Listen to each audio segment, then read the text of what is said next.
Well, hello everyone. I'm Maritza Barone and welcome to my podcast, Things You Can't Unhear. Thank you for listening to Things You Can't Unhear and welcome to another episode of the show. Today I want to talk about meditation, and it is increasingly becoming more popular and mainstream around the world as our lives just become more fast-paced and more hectic.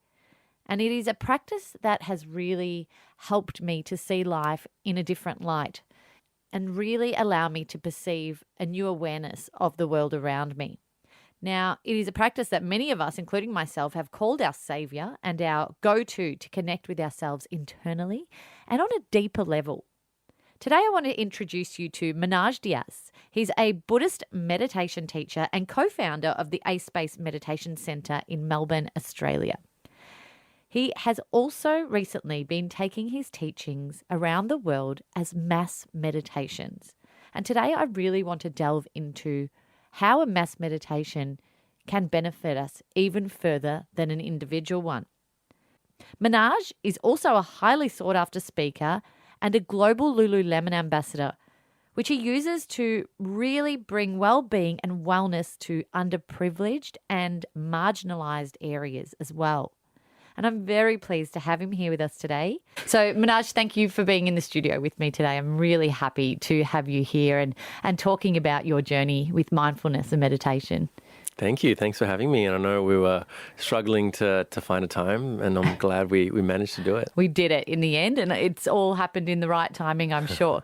Now, before we just pressed record now, I did mention that I'm pleased to have you here because I wanted to get a male perspective on mindfulness and meditation and awareness and consciousness. My husband has been going through his own little transformation journey recently, and like I said earlier, I've got a lot of people to talk to about this type of stuff, but within his friendship groups, he really doesn't. Is this something that you're familiar with when you went through your own little transformative journey and introduced your life to meditation? It's really funny you say that because, from where meditation originally came from, women were first not allowed to practice this sort of practices in ancient India and Sri Lanka and Burma and Tibet. But it seems to have flipped in the last, 20, 30, maybe 50, 60 years. I would agree with, not agree, I would resonate with your husband's story. For me, when I was going through my own exploration into my mind and my mental health, feeling all sorts of things like loneliness and doubt and stress and all those things. I didn't have many people I could speak to about that. And I think that was cultural mainly. Like we live in a culture where men are not taught to express their feelings. I definitely wasn't taught how to speak about my feelings. My father was very much an alpha male. Even though culturally, growing up in Sri Lanka, men tend to be more gentle.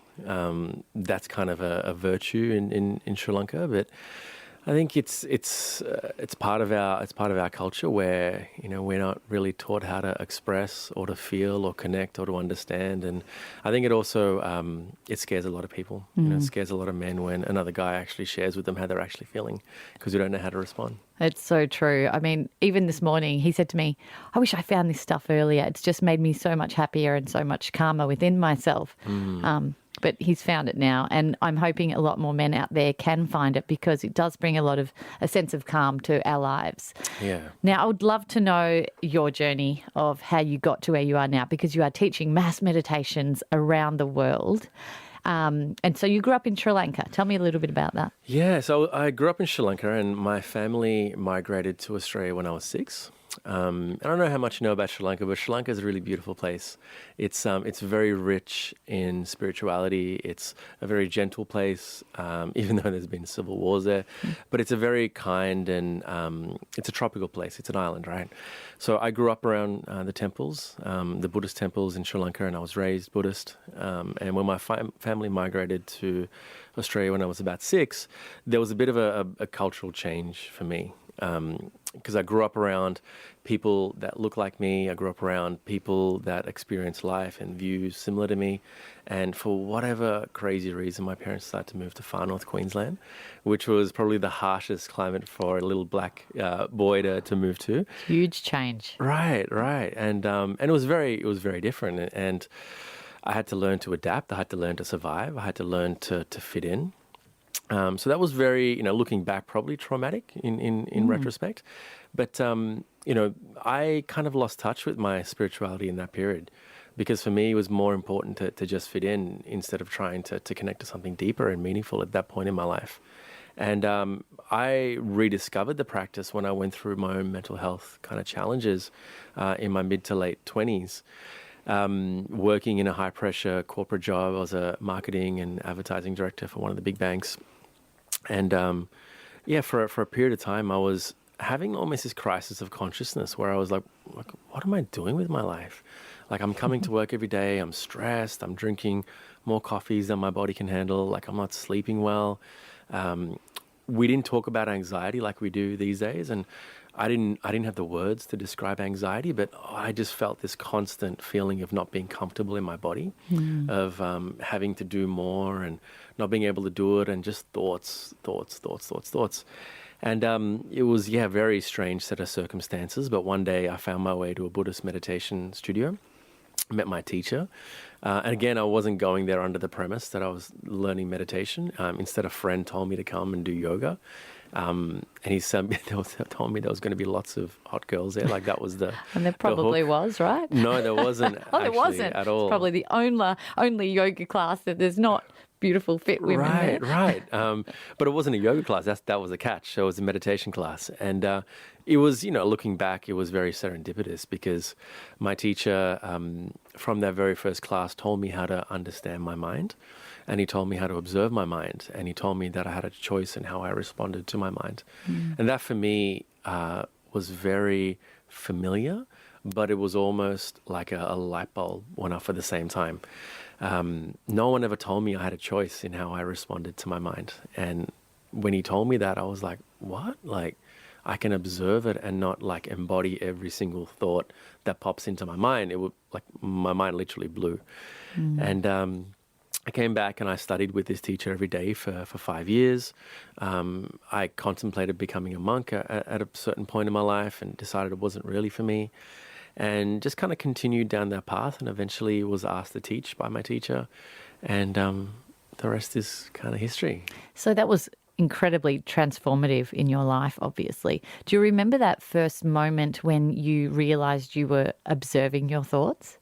Yeah, it was that very first class. In the very first class, my teacher would say, you are not your thoughts throughout that first practice. And it made no friggin' sense to me at all. I'm like, who else was having these thoughts? And there was a point near the end of the class, I was lying down and he was saying it again. And as he was saying it, I noticed these random thoughts that I probably hadn't noticed before. One was like, you're a loser, you're never going to work again.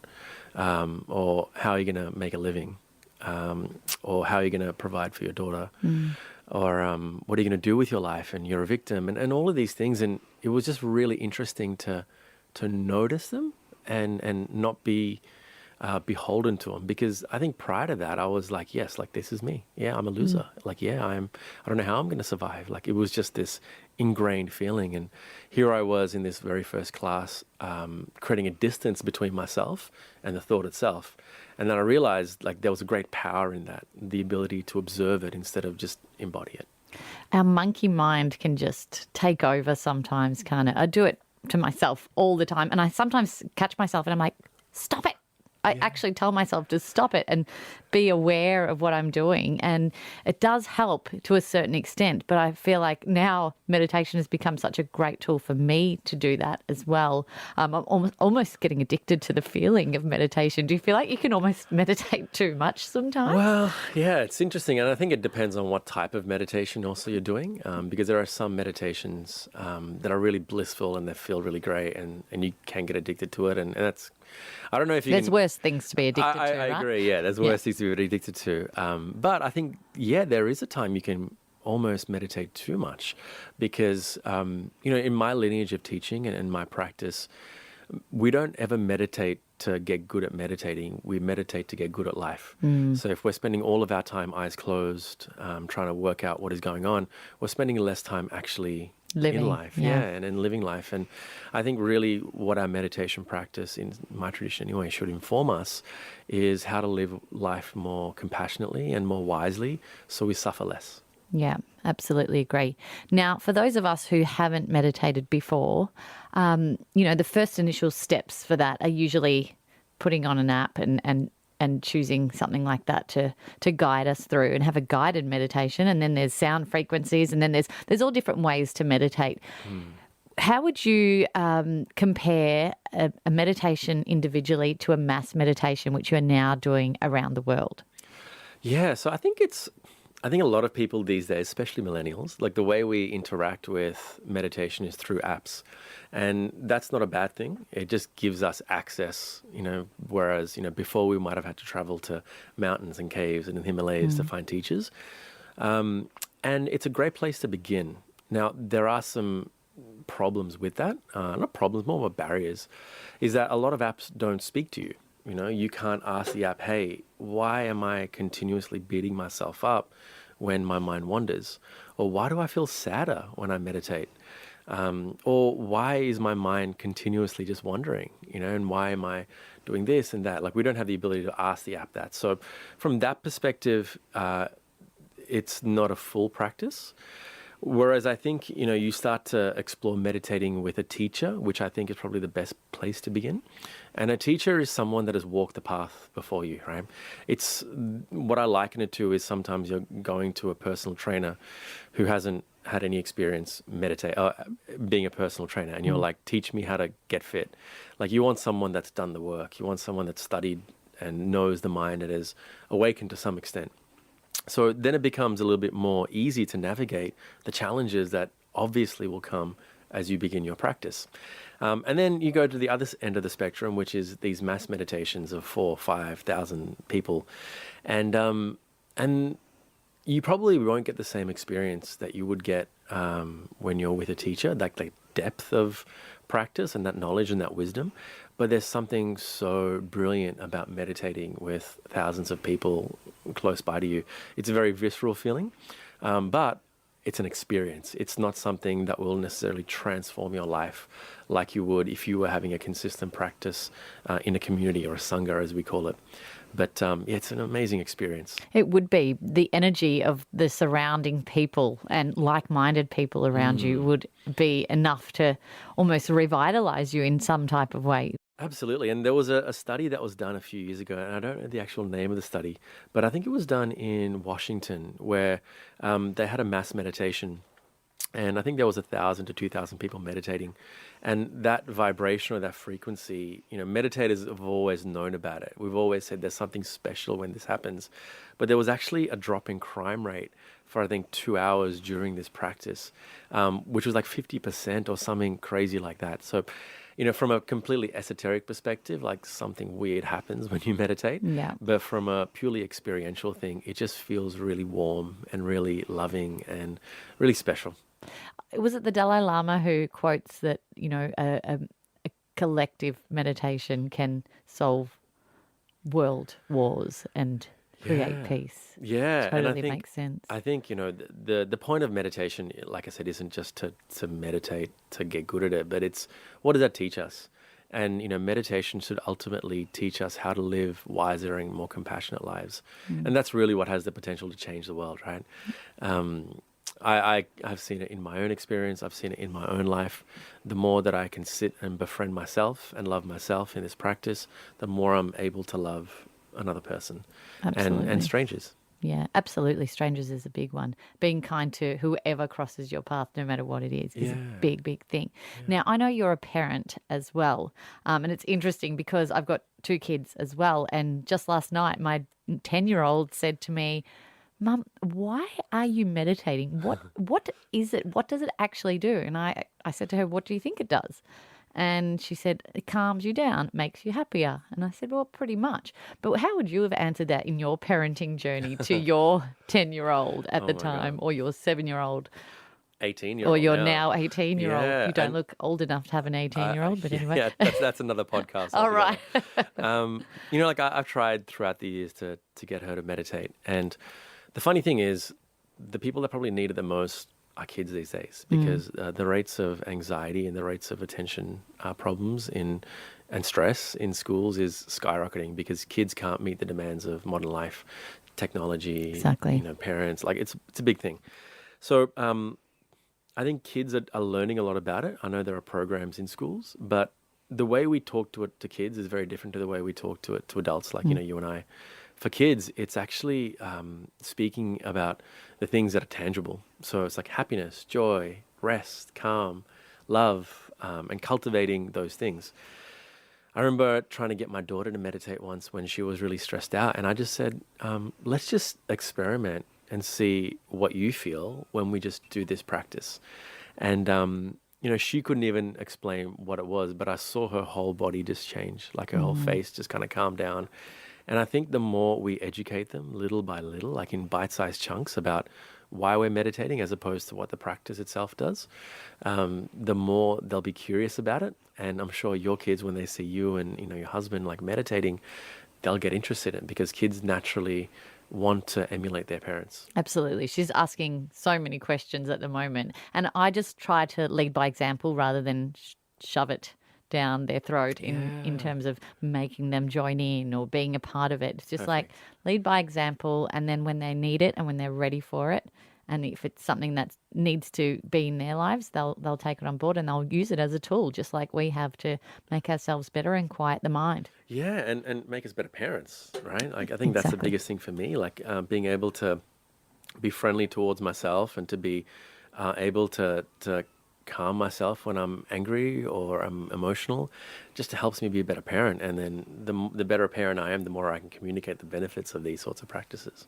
I think meditation not only allows us to become calmer, but it also opens our lives up to be more aware and conscious and to have deeper relationships. I know you've spoken about this before in a couple of your other interviews, but you've talked about deep conversations and how important they are in your life and how you struggle with small talk these days. Yeah. Tell me a bit about that and why you think this has probably opened you up to be more, driven to have these deeper conversations. Like at a baseline level, I think it's made me more curious. I'm so much more curious because I can cultivate intimacy very quickly with anyone. And I feel like that's like the basis of mindfulness. It's just getting really intimate with people, with things, with experiences. And for me, when I meet people and, it's not that I'm averse to small talk, like I do it all the time. But I'm just more curious and I really want to know what someone thinks. And not the baseline level of, hey, how you doing? And they're like, yeah, all right. I'm like, oh, what does that mean? Like, why are you just all right? And it's not always appropriate because sometimes people don't want to share it.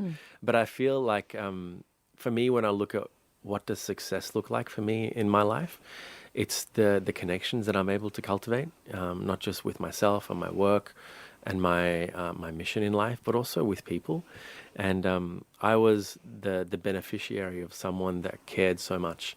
My teacher, he really showed me what it was like to really listen to someone and hear someone, and how just the listening can be so transformational. And I think I've really tried to take that on in my own life and really show up for people and really care about people and really try to understand where they're coming from. That resonates with me so incredibly much. And throughout this process that I've been going through over the last 3 years, 4 years, I've really made a conscious effort to reach out to people who I know are not in the best place in their lives at this particular time and really make sure that I'm checking in on them consciously and regularly.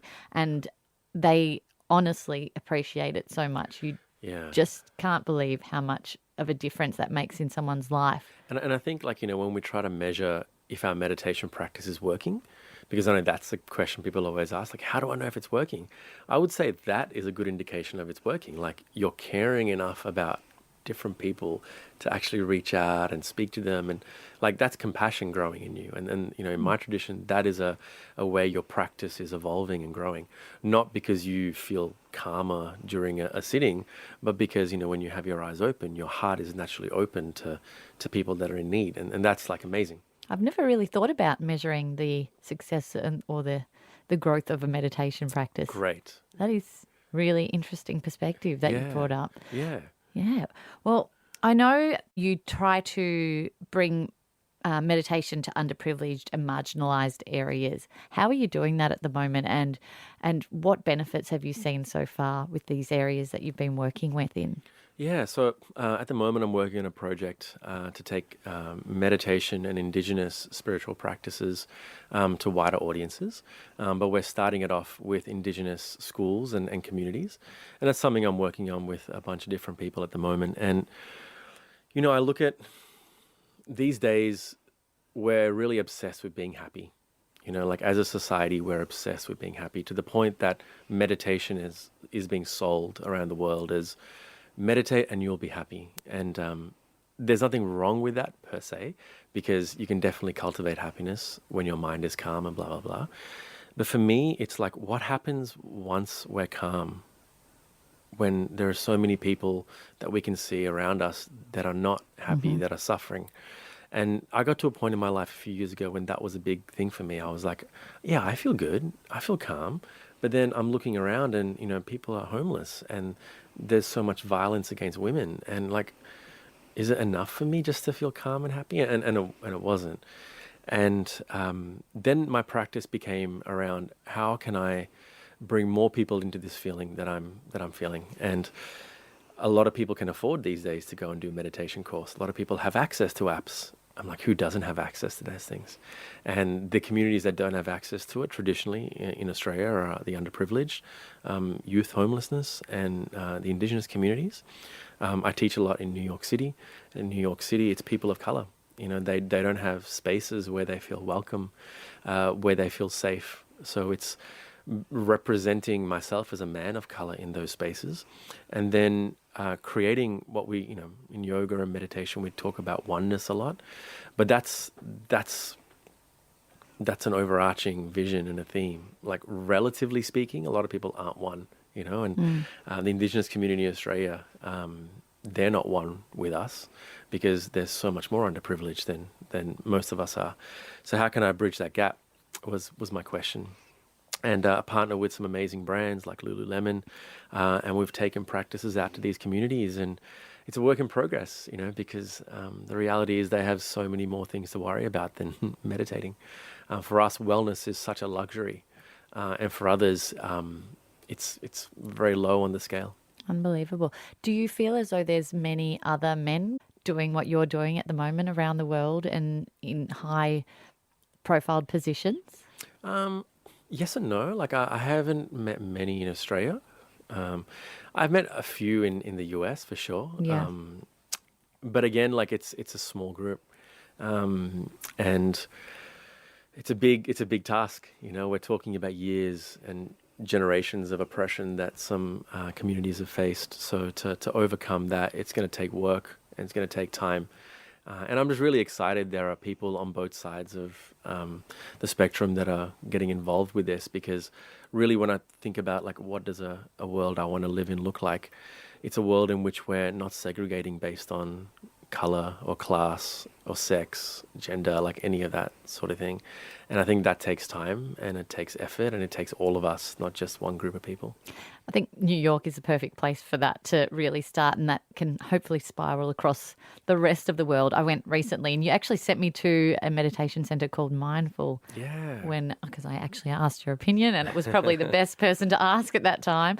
And we did an absolutely blissful class there. But I did notice in New York in particular that people were so free to be themselves, and people were hanging around in groups that they weren't all the same type of looking people. They weren't all the same age. They weren't all the same gender. They were just hanging out because they were people and they had stuff in common that wasn't to do with their looks or their age or their gender. And I found it so beautiful. And then the way that people dressed so freely in New York as well was something that was a real eye-opener for me. Yeah. It's a special place. It is a special place, but New York isn't also representative Of the rest of America. The rest of America, and no, it's good. Like people are comfortable expressing themselves there, either if it's fashion or if it's their social justice work, and they're loud and they want to be heard and they want to be seen, and I think that's really exciting. Actually, it's exciting for the rest of the world as well. Absolutely. Now you do something called meditation mentoring.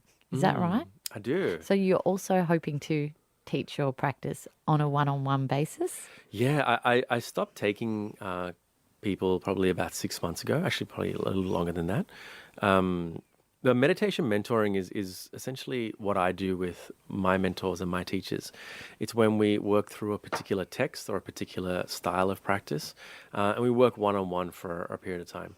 So, for example, what I do with my teacher is he's based in New York, one of my teachers at the moment, and I'm studying a particular Tibetan Buddhist text. And along that way, we work on particular life challenges that come up as well. And, you can think of it as like a personal trainer for the mind, almost. So someone that I can ask about my spiritual practice, my meditation practice, but also what's like the Buddhist view on breakups? What's the Buddhist view on hangovers? Like, all of these different things that, as a contemporary man in this world, like how am I navigating these things? And it's really great to have someone that has done that before, that has insight and wisdom in that area, and to be able to work with them, towards my spiritual growth. I talk about mentors a lot in my podcast because I've always struggled to actually find a mentor for myself. And I had some great advice recently. It was from someone who said, you can't have one mentor, you need to have several for different types of things in your life. But a mindfulness mentor is something so exceptional and so exciting to think about. Is someone, your monkey mind's flaring up. How do I help that? Why am I thinking that? And I think it's so important because, when we're talking about the mind, it's pretty bloody important, right? So you best not trust it to just anyone. Yeah, that's very true. You better choose your mentor really well. And then also you want to consider, like, if you have a meditation practice and that's something you want to develop, you need someone that knows how to overcome what's going to come up. And I think, I found it tremendously beneficial with my mentors. Absolutely. What are the biggest things that have changed your perception of the world through your meditation? I think the first one is how a lot of trauma gets trapped in our bodies. And this trauma has it's a loaded word because it sounds really intense. But the way I talk about trauma is, anything from relational wounds as a child to large scale traumatic experiences. And what I've learned is that I can be with these experiences of pain and suffering, and that it's okay to feel that, and that I'm not the only one feeling that. I think what meditation has told me is that I can befriend my body. I can accept my body just as I am. I can accept my mind. I can accept my life. And when I can do that for myself, I can accept my mother. I can accept my daughter. I can accept, girlfriends that have hurt me in the past. I can accept bosses that have been jerks. I can accept politicians that are stuffing up the world. And I can see the humanity in each of these people. Because at one point, I was one of those people. I was someone that didn't have awareness. I was someone that was scared. I was someone that was motivated by fear. I was someone that just didn't know any better. And when I can see all of these things within myself, I can see it within another person. And at that point, my body is just filled with compassion. Because, it sounds really woo-woo, but then I see myself in another person. I see that, you and I have been in love. You and I have hurt people intentionally or unintentionally. You and I have cried. You and I have had our, bones broken. And the more we can see the humanity in each of us, the more the compassion grows, because the way I love myself is, it's very connected to the way I love other people. I think you're in tune with your intuition now too. And I remember when we first had planned to have our first interview, you were very honest with me and you said, I'm just not feeling able to speak today, or there was as a certain word you used in your message to me that made me feel as though you were just not mentally at that capacity that day to talk and to really express and share who you were. And I loved how open you were with that, because there's no arguing that, you just were raw and open and honest. Yeah. I think it's a misconception when people meet me. They just think I'm calm and happy all the time. You sound so calm. Yeah, thanks. But I've got a national global business. I'm a CEO of a company, and I'm a father, and I'm just trying to drink enough water during the day. I'm trying to manage all these different things, and I experience, from time to time, anxiety. I experience stress. I've recently took over my business, and for the first time in like 12 years, I went through a period of extreme anxiety, and it was a surprise to me because in my mind, I'm like, I meditate for an hour and a half every day. Like I do this, I read books, I eat well. Like what the hell is going on? And it was in that moment that I realized like this again is the human experience, right? The difference for me now as opposed to like 12 years ago is that I have language for it, I have tools for it, I have friends, I have mentors, and I'm better able to see that when I'm going through something really bad, I'm going to get through it because nothing lasts forever, and that realization is really powerful. This too shall pass. Right. Was it a difficult transition for you to decide to put a halt on your corporate career and move into this on a full-time basis? Or was it No. just a bit of a no-brainer? Well, it wasn't either. It was more like I got so sick I couldn't work. Because for 2 years I had an eating disorder. For 2 years I had chronic insomnia. I had an addiction to the medication that the psychologist gave me to that for those things. And I was very, very sick. And I eventually did get well, and I went back for like 6 months to an organization. But my eyes had been open at that point. I realized like the way that I was living just wasn't sustainable. And what I was chasing, like money, for security, appreciation of people that I worked with, making my parents proud. Like all of that at the end of the day didn't matter. What people really cared about was if I'm happy in my life, if I'm content and what I'm doing with my time. And, it was a terrible decision to leave corporate because I went from, high six figures to like literally just making the minimum wage, if that. But what I found was I never wanted in that period of time. I was so content, so happy. I had meaning in my life, and I never felt that I lacked anything. That came much later on. Yeah. So you'd go around and you actually talk to these corporations now and these big corporate companies, and probably the one that you even worked for. Yeah, absolutely. What are you teaching them? Well, I'm teaching them that we have a choice, and I feel like a lot of the time we feel like we're on this treadmill that's life and we don't have a choice. We're beholden to our mortgages, we're beholden to our relationships, we're beholden to our culture and this society that just tells us, buy more and you'll be happy, or drink this green juice and you'll be fit. And for me, it's not enough to soothe ourselves through meditation. That's the entry point, really, is just to have this tool that allows us to calm down. Like that is like literally eating the skin of an avocado and saying, this avocado is amazing.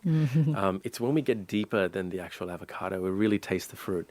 So when I teach at these corporates, like I tell them that you have to explore why you're stressed or why you're anxious, because it could be like your job. Yeah. Like it could be the way you're perceiving your life. It could be the level of self-worth that you give to yourself. So giving people this ability to have a choice and to explore that in a compassionate space is something that I'm really excited by.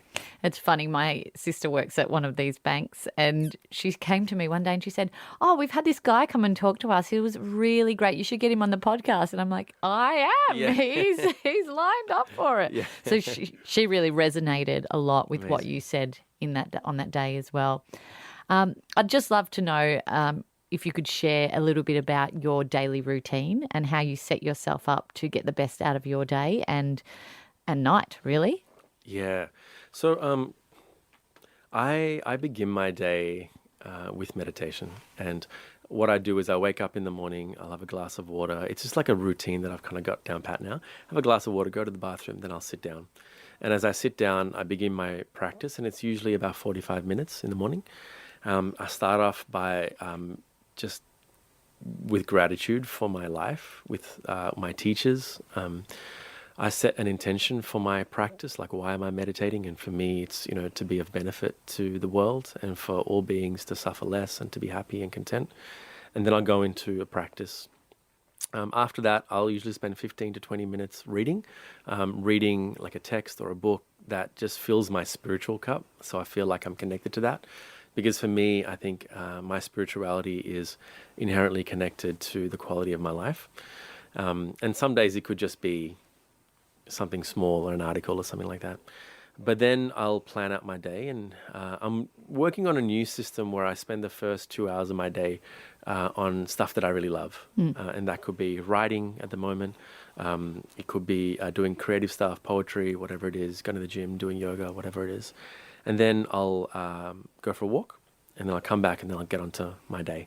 And my day usually, being a business owner, will run from 2 to 8 to 9 to 10 sometimes. Yeah, or sometimes 24 hours a day. Yeah, hopefully not that much. But and then, I come home, and I'm really trying to just enjoy my time at home. I recently started a men's group here in Australia after some work that I did with a men's group called Everyman in the US. And that's been really profound for me, like every Monday night coming home, looking forward to just being in the presence of other really normal dudes and just talking about our feelings and talking about what's coming up for us, and be able to hold that space has been really powerful. Where do you hold that? At the moment, it's at my place. Oh, right. I've got a little warehouse over in the north side, and about 10 guys get together, and we work through that, which has been really cool. That's amazing. Otherwise, I come home and just veg out in front of like Netflix, and I enjoy that. See, you're still normal. Absolutely. So normal. You just bring mindfulness into your life as a priority and then go about the rest of your day as normal. Yeah. Do you again meditate it in the evening? Sometimes. Yep. 45 minutes to an hour in the morning is sometimes enough. Enough for you. And if I'm really anxious or really stressed, then I'll do a different practice in the evening. But, one of the biggest things about meditation is that it shouldn't make you insular. It's part of, especially in Buddhist practice, is connecting. So my cup gets filled up when I'm around people, when I'm talking to people, when I'm hanging out with my friends and my daughter. I really feel full from that. Do you meditate with sound, or do you do it in silence, out of curiosity? I do it in silence. Okay. Yeah. I kind of just wake up and I go into the practice. That's probably because I was taught that way and trained that way. But with that being said, when I teach meditation, I teach people firstly to become aware of what's present in the room. And sometimes that could be sounds. Sometimes that could be sensations. Sometimes that could be feelings and emotions. And essentially what we're cultivating in that whole process is meditative awareness, this ability to be aware of multiple things at the one time. Amazing. Well, I'm reading Oprah's, can't remember the name of it, some Sunday Soul Sessions book. Right. And she asks all her guests throughout this book what awareness means to them. How could you explain that as our final question today? Great. Final question. So meditation, mindfulness in the West has kind of been translated to being around attention.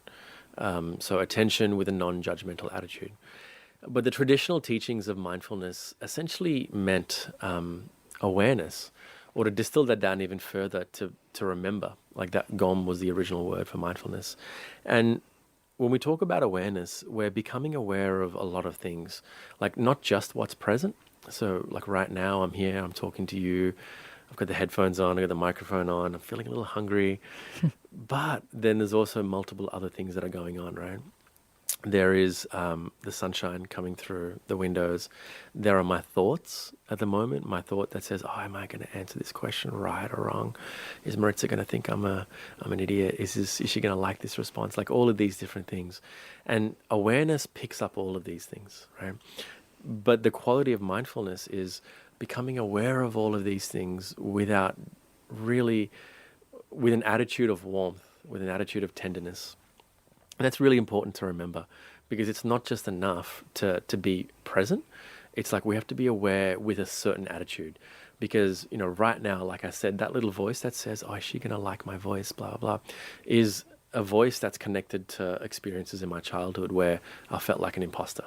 Right? And it's so important, like when we become aware of these thought patterns, that we're really kind towards them. We're like, there's that little boy again that's, wanting to be loved. It's okay.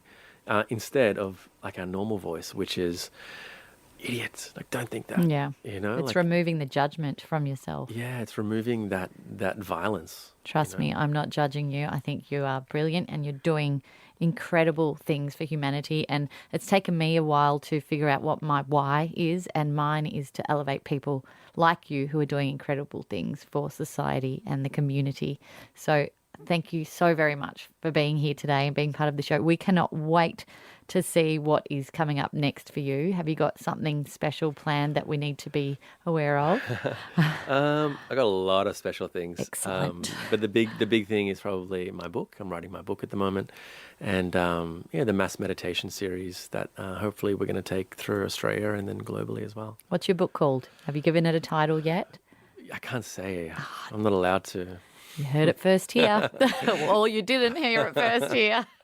That's all right. I will keep my eyes peeled for that all over your website, I'm sure, and your Instagram page. Can you share the details of your website and your profiles for us so people can find you? Yeah, so my website is www.manojdias.com.au, MANOJDIAS, and my Instagram is at MANOJDIAS_. And I can see through your Instagram that your marketing background has really played a perfect part in taking you through, because it's a beautiful page and it's Great. really authentic and lovely. So congratulations. Thank you. Thank you so much for having me. No problem. Well, everyone, let me know what you thought of this episode. And Manoj, how can you not love him? He's so calm and looks so calm, sounds so calm. We don't know what's going on inside, but he's lovely and doing amazing things for the world. So let's keep the conversation going.